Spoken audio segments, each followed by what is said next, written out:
Hi everybody. Happy Monday. Alright, in the last video you saw me making the bundle for the EFII ECU boxes, bundle of wires that's going to connect those over to all the various places where it needs to go to. Most of those wires actually will wind up going to where we're working on today, which is the panel area. And that just puts us one step closer to being done with all the wiring so that we can actually get this skin in place, which will go basically over the top of where we are now, and then actually be able to move on to other things. And I'll admit I've been avoiding putting that top skin on for a couple of years now. Because I cannot imagine if I had to put all these avionics in place with that top skin on, no, absolutely not. All right. Important stuff. So here's the back of the panel. You can see we've taken the G3X box out, all the ancillaries, and so we're routing the wires over to the panel area. So this is most of the control wires for the ECU go here for the EFII systems, right? We have both of the breakers. You can see those. So we've got the breakers for both boxes. Now I know what you're saying. Normally the breakers all live in that damn breaker area in the front and the middle.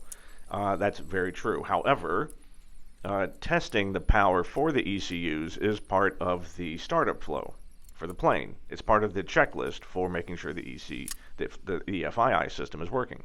So because of that, I made an exception, and both of the breakers are here. I should say that directly underneath the breakers are the switches to test the P leads in the ECU boxes. So it's not just about testing the power, but you also have to have some grounds to be able to test turning the ECUs on and off. You need those as well. So I thought since both those tests are going to happen basically back to back, it's best to just have them right here at the same place. Let's see, with the other switches I think, so yeah, it's the ECU power, the P leads, the ECU select switch. There's a switch to select which one is the main ECU, right? And that's going to be one of those things where I'll just fly them on an even-odd basis. Right, number 1 on odd days, 2 on even days, and all even out.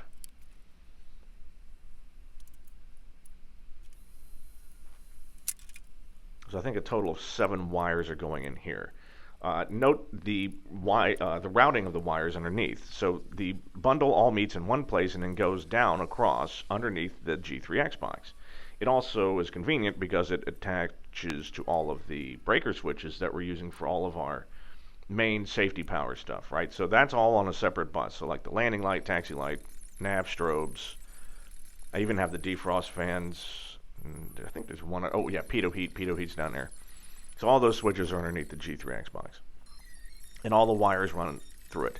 Now, one thing I haven't discussed is that all of those switches you see and those 2 breakers, I'm going to move those down about an inch. I thought they were going to get in the way of the cabin heat pole, which is in the bottom outside corners of both sides of the panel, but they don't. They don't. So I'm going to go ahead and move both of those down. That way I'll be able to center, or better center, the breakers over the actual switches that correspond to the correct boxes. I mean, they're sort of centered now, but it'll be better once they're lowered.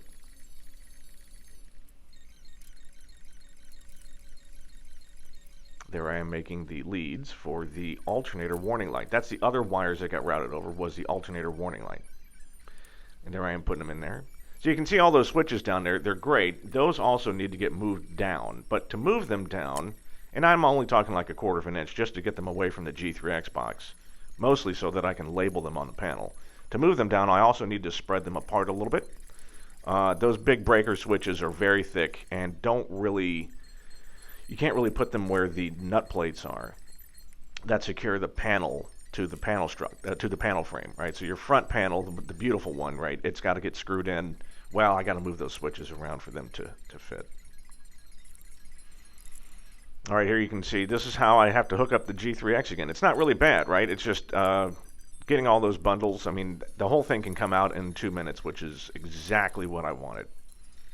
And none of those wires pass through any metal slots, so I can easily take all the wires if I need to and pull them to the back of the panel for later. So mission accomplished there.